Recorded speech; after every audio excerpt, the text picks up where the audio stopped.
तो आज का हमारा सफ़र है मथुरा, वृंदावन और गोवर्धन। और हम निकल चुके हैं सुबह सुबह 6 बजे। पहले हम जाएंगे गोवर्धन और वहाँ की परिक्रमा करेंगे, फिर उसके बाद हम जाएंगे मथुरा वृंदावन। तो बोलो बांके बिहारी लाल की जय। और मेरे साथ है मम्मी और मेरी मामी जी। और सनराइज भी हो चुका है, सर्दियाँ थोड़ा सा लेट सनराइज होता है। तो अभी जाते वक्त तो हम ताज एक्सप्रेस वे नहीं पकड़ेंगे क्योंकि हम लोगों को पहले गोवर्धन जाना है। हम लोग फरीदाबाद वाला रूट लेते हुए जाएंगे। आते वक्त हम ताज एक्सप्रेस वे से आएंगे। और करीब 2.5 घंटे बाद हमने एंट्री कर लिया है गोवर्धन की गलियों में। बहुत ज़्यादा रश तो अभी नहीं लग रहा है क्योंकि सुबह का टाइम है। Let's see.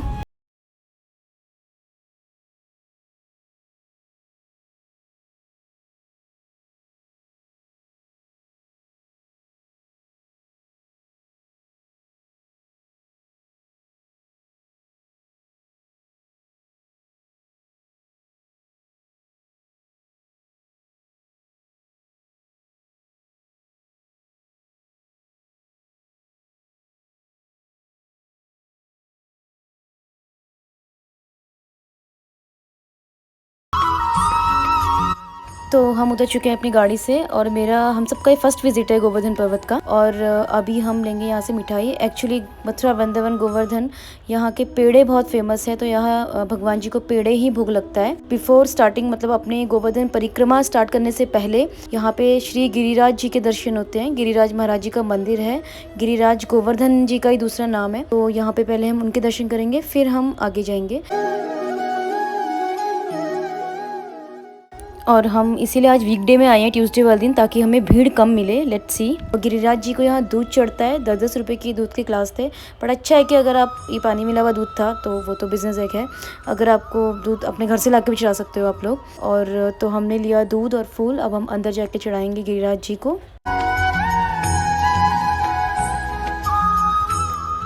और ये है गिरिराज जी का मंदिर।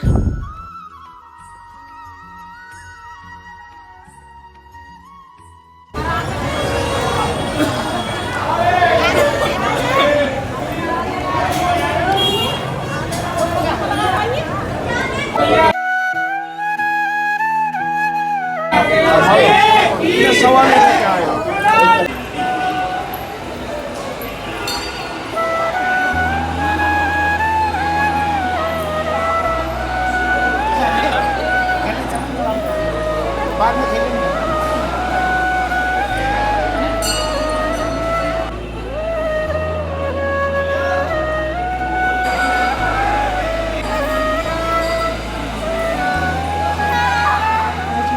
और दर्शन हो चुके हैं। अब हम अपनी परिक्रमा स्टार्ट करेंगे। और आप देख सकते हो कि लोग कैसे अपनी परिक्रमा स्टार्ट करते हैं, बिल्कुल मत्था टेक के, क्योंकि यहाँ से गोवर्धन पर्वत की परिक्रमा स्टार्ट होती है। बताते हैं कि जहाँ हम खड़े हैं इसकी राइट साइड में सारा पहले गोवर्धन पर्वत हुआ करता था, जो अब रिड्यूस हो गया है। चाहे आप मैथोलॉजिकल कहानी के रूप में ले लो कि उसको श्राप लगा वो कम हो गया, चाहे ये ले लो कि लोगों ने पहाड़ काट के घर बना दिए। बट जैसे भी ले लो, बट वो ऑलमोस्ट गोवर्धन पर्वत अब रिड्यूस हो चुका है। आपको पूरी कहानी जाननी है तो मैंने उसके लिए अलग से व्लॉग बना रखा है। उसमें मैंने गोवर्धन की सारी कहानियां बताई हुई हैं। और आप लोगों की श्रद्धा देख सकते हो कि लोग कैसे परिक्रमा लगाते हैं। कुछ तो ऐसे स्टार्ट करते हैं और कुछ पूरा ही ऐसे ही परिक्रमा लगाते हैं। और हमने लिया यहाँ से रिक्शा, क्योंकि हमारे बस की नहीं है पैदल परिक्रमा करना, और कार्स वगैरह अलाउड नहीं है परिक्रमा के लिए। तो टोटल बताते 21 किलोमीटर है, मतलब कंप्लीट जो भी राउंड है। हमने यहाँ से कर लिया है ई रिक्शा। यहाँ पे ई रिक्शा लगे हुए हैं गोवर्धन पर्वत की परिक्रमा करने के लिए। और मम्मी कैसा लग रहा है? बहुत अच्छा लग रहा है। कैसा लग रहा है मम्मी? अच्छा लग रहा है। बांके बिहारी की नगरी आके, गोवर्धन गिरिराज की नगरी आके, कृष्ण भगवान की नगरी में आ गए।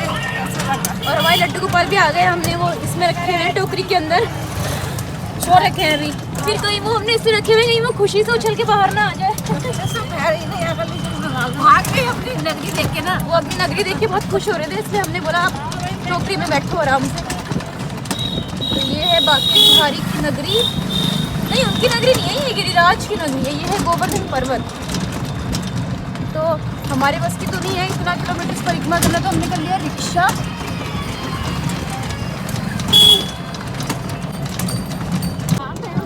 21 किलोमीटर कितना होता है? 21 किलोमीटर हमने किया है 9:19 पे स्टार्ट। 9:19 अभी हो रहे हैं। तो देखते हैं रिक्शे में कितना घंटे का लगता है। वैसे 21 किलोमीटर है मैंने सुना है। हाँ, और अगर आपको गिरिराज गोवर्धन की पूरी परिक्रमा करनी है, पैदल करनी है तो पूरा दिन चाहिए। दिन है नहीं तो बस परिक्रमा करनी है हमने, तो हमने रिक्शा कर लिया। Let's see. अच्छा ये है पर्वत, बेसिकली ये है पर्वत शायद मेरे ख्याल से। तो ये पर्वत कौन सा है, लेफ्ट वाला? ये अच्छा ये है गोवर्धन पर्वत। कुछ कहानी बताओ भैया हमें, पता है आपको तो? नहीं, वो जो फोटो में दिखाते हैं बिल्कुल रियल वही दिखता है उसमें, वही पर्वत है जो। और गोवर्धन पर्वत का कुछ पार्ट जो है वो राजस्थान में भी पड़ता है, तो अभी थोड़ी देर में हम राजस्थान वाले उसमें एंटर कर जाएंगे। बताओ कभी ये 30,000 मीटर ऊंचा था, आज बताते हैं 24 किलोमीटर कितना होता है? कितना होता है मतलब 24 किलोमीटर, 14 किलोमीटर हम वैष्णो देवी चढ़ाई चढ़े। राधे राधे चिपका दिया किसने मम्मी के मुंह में भी।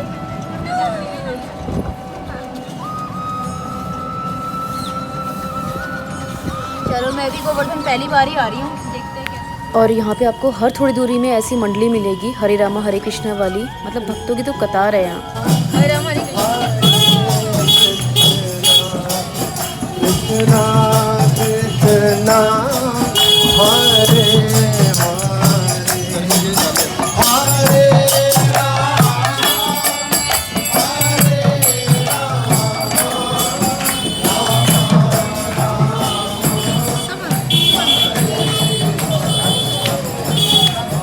तो ये अब हमने आधा रास्ता कवर कर लिया है। हम पहुंच गए पुंचरी का लोठा मंदिर, जो मिड ऑफ द गोवर्धन परिक्रमा में पड़ता है, और इसकी भी एक अलग कहानी है इस मंदिर की। तो पुंचरी का लोठा इसलिए बोला जाता है, तो ऐसे बोलते हैं जो गोवर्धन पर्वत है वो एक मोर की शेप में है, मतलब ऐसा लगता है, मतलब जब आप उसको एज ए होलिस्टिक व्यू देखते हो तो ऐसा बोलते हैं कि जो राधा कुंड और श्याम कुंड है वो 2 आंखें हैं मोर की, तो इस तरीके से मतलब ऐसा बनाया हुआ है। और कुछ कुछ तो ऐसा है, ऐसा डिपिक्ट करता है। तो जो ये पुंचरी का लोठा है, ये एरिया मोर की पूंछ जैसा लगता है, जब पहले गोवर्धन पर्वत बहुत बड़ा रहा होगा, तो इसलिए इसको ऐसा बोलते हैं, इसलिए भी इसको पुंचरी बोलते हैं।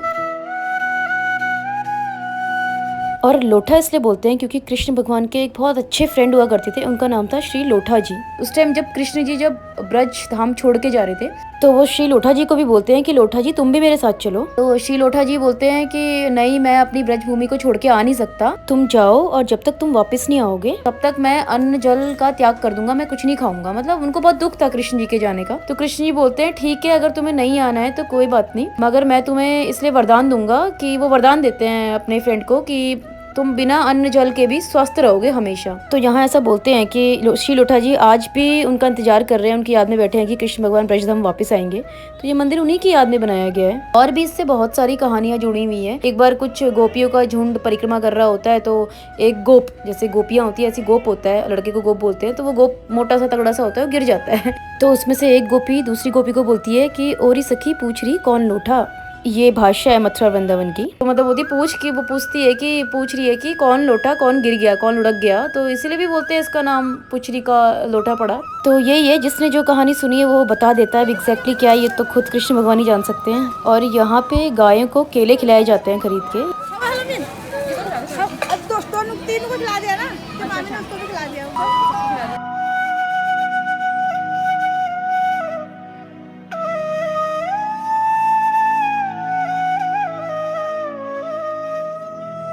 और ये जो मंदिर है ये राजस्थान स्टेट में पड़ता है। Now we are in Rajasthan.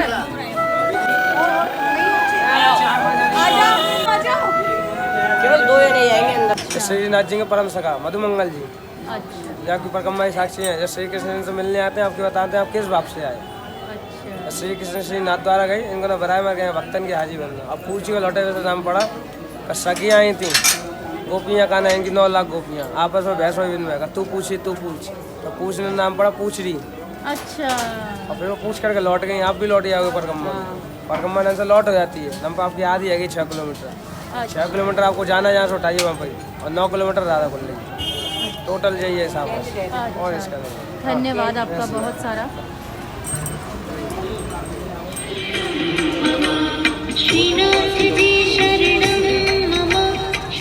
यार लोगों ने धर्मशाला वगैरह बना दिए, जो जगह खाली थी ना इसमें, और तो पर्वत तो खत्म ही कर दिया है बिल्कुल यार। इन्होंने क्या कर दिया, वो अपना लगता है ये अपनी जो घर पे लेके हर साल घट जाए। गोवर्धन गिरिधारा गोवर्धन गोविंद गोकुलपालक और आप देख सकते हो कि लोग सच में ऐसे परिक्रमा करते हैं पूरे गोवर्धन की। हेड्स ऑफ, पता नहीं कैसे कर लेते हैं पूरे गोवर्धन की परिक्रमा इस तरीके से। और हाँ, यहाँ बंदरों से काफी सावधान रहे। लोग मुझे बार बार बोल रहे थे कि आप अपना मोबाइल अंदर करिए, बंदर ले आ सकता है। तो काफी शैतान बंदर है यहाँ के। और ये जो आपको दिख रहा है ना, ये जहाँ लोग परिक्रमा कर रहे हैं, ये सारा उधर साइड को ना सारा गोवर्धन पर्वत ही हुआ करता था। तो आप देखो ये बिल्कुल ही ऑलमोस्ट खत्म हो चुका है। तो ये है गोवर्धन के मिड ऑफ द वे में शौचालय सुविधा फैसिलिटी अच्छी है, गुड। तो नेचर कॉल अगर आती है तो हम हमारे पास यहाँ पे तो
अब लोग यहाँ की मिट्टी भी ले जाते हैं, लोग यहाँ के पत्थर भी ले जाते हैं अपने यहाँ पे, फिर उसकी पूजा करते हैं। मतलब बहुत मान्यता है यहाँ की। और मेरा पर्सनली मानना है कि कंस्ट्रक्शन भी होते हैं, डिस्ट्रक्शन भी होते हैं, पेड़ भी नहीं उगते हैं, पेड़ टूटते भी हैं, बट मिट्टी और पत्थर ऐसी चीज़ होते हैं जो शायद वैसे ही रहता है। मतलब वो चीज़ वैसी ही रहती है हमेशा, क्योंकि पहाड़ों को, पत्थरों को अगर आप खुद से डिस्ट्रॉय नहीं करोगे तो वो कभी डिस्ट्रॉय नहीं होगा। हाँ, वो अलग बात है, अगर वो नदी किनारे का पत्थर है तो वो घिस जाएगा। महाराज की जय। इस बार मैंने गोवर्धन की इस बार पहली बार मैंने गोवर्धन की कहानी सुनाई और गोवर्धन महाराज गिरिराज जी ने मुझे बुला लिया।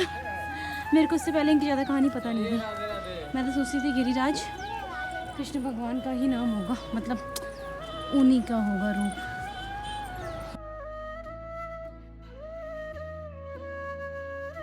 तो ये मंदिर है यहाँ पे टॉप में, जो गोवर्धन पर्वत के बिल्कुल टॉप का जो मंदिर है।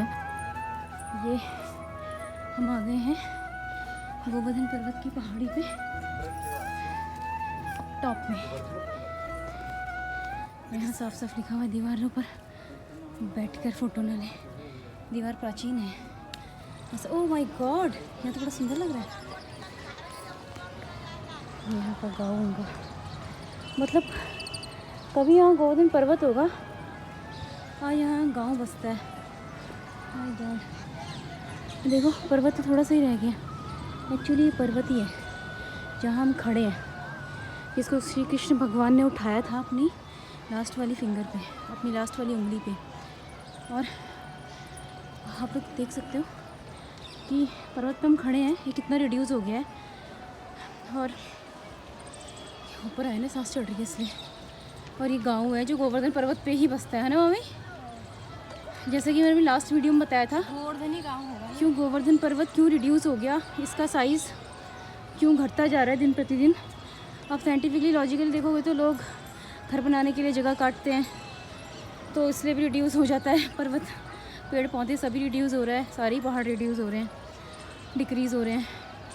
बट यहाँ की कहानी ये है कि इनको एक श्राप था गोवर्धन जी को, तो जो मैंने इस अपने वीडियो में बताया है, मेरे लिंक जो डिस्क्रिप्शन में है, पूरी गोवर्धन महाराज जी की कहानी।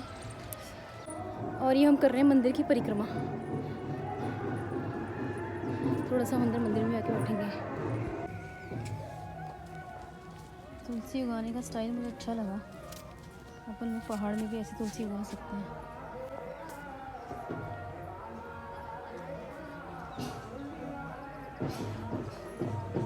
हमारे हो गए दर्शन और हम फिर से जा रहे हैं नीचे। दर्शन करके अब हम पहाड़ से नीचे उतरेंगे। श्री गोवर्धन महाराज महाराज तेरे माथे मुकुट। अब हम लोग वापस जा रहे हैं अपने ई रिक्शा को पकड़ने और फिर हम ई रिक्शा में जाएंगे राधा कुंड। तो ये जो हम चल रहे हैं ये हम गोवर्धन पर्वत के ऊपर ही चल रहे हैं। यहाँ पे सारा कंस्ट्रक्शन हो गया है और सारा लोगों ने घर बना दिए हैं। तो देखो थोड़ी सी ऊंचाई में है, थोड़ा नीचाई में है, तो लोगों ने यहाँ कंस्ट्रक्शन कर दिया है। और ये देखिए कितने बुजुर्ग लोग हैं जो लेट लेट के परिक्रमा कर रहे हैं। और अब हम जा रहे हैं राधा कुंड। राधे राधे। और यहाँ ना लड्डू गोपाल की ड्रेसेस बहुत प्यारी प्यारी हैं, बहुत ही सुंदर सुंदर और बहुत रीजनेबल प्राइस में। और अब हम आ गए हैं राधा कुंड। इसको बोलते हैं राधा कुंड। इसके पीछे भी एक कहानी है और यहाँ का बड़ा एक मज़ेदार सा इंसिडेंट है। यहाँ के जो पंडित हैं, लोकल पंडित, कभी भी आप मथुरा वृंदावन आए तो किसी की पंडित की बातों में ना आए। वो लोग बहुत उल्लू बनाते हैं, मतलब बहुत ज़्यादा कुछ भी बोलते हैं। तो हमें तो ये बात पता थी खैर। तो यहाँ पे एक पंडित जी जबरदस्ती हमारे पीछे पड़ गए और बोलने लगे कि ये सारा का सारा कुछ पंडित जी को दान कर देना। तो मेरी मामी जी ने बोला हम पंडित कहाँ से लाए? तो उसने बड़ी अच्छी टोन में बोला कि हम क्या भंगी दिख रहे हैं। पंडित ने ऐसा बोला, मतलब अपने आपको पंडित बोलते हैं वो जो भी थे।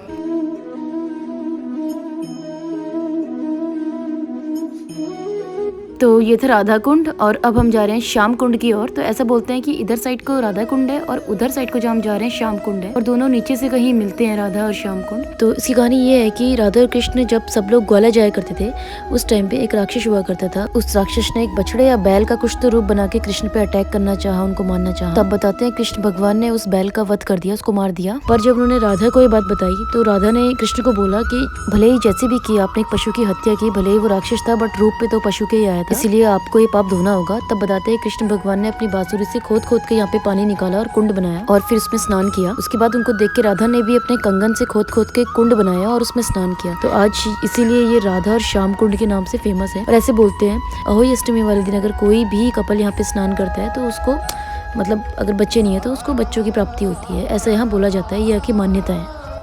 अब हमारा आखिरी पड़ाव है मानसी गंगा। तो बताते हैं कि मानसी गंगा में जाके गोवर्धन यात्रा पूरी होती है। तो जो मानसी गंगा है ये बहुत बड़ा एक धाम माना जाता है। मतलब इस पे नहा के बोलते हैं कि सारे पाप सब कष्ट दूर हो जाते हैं इंसान के। मतलब इस गंगा की बहुत मान्यता है, जितनी गंगा मैया की मान्यता है उतनी ही इस गंगा की भी मान्यता है। तो कहानी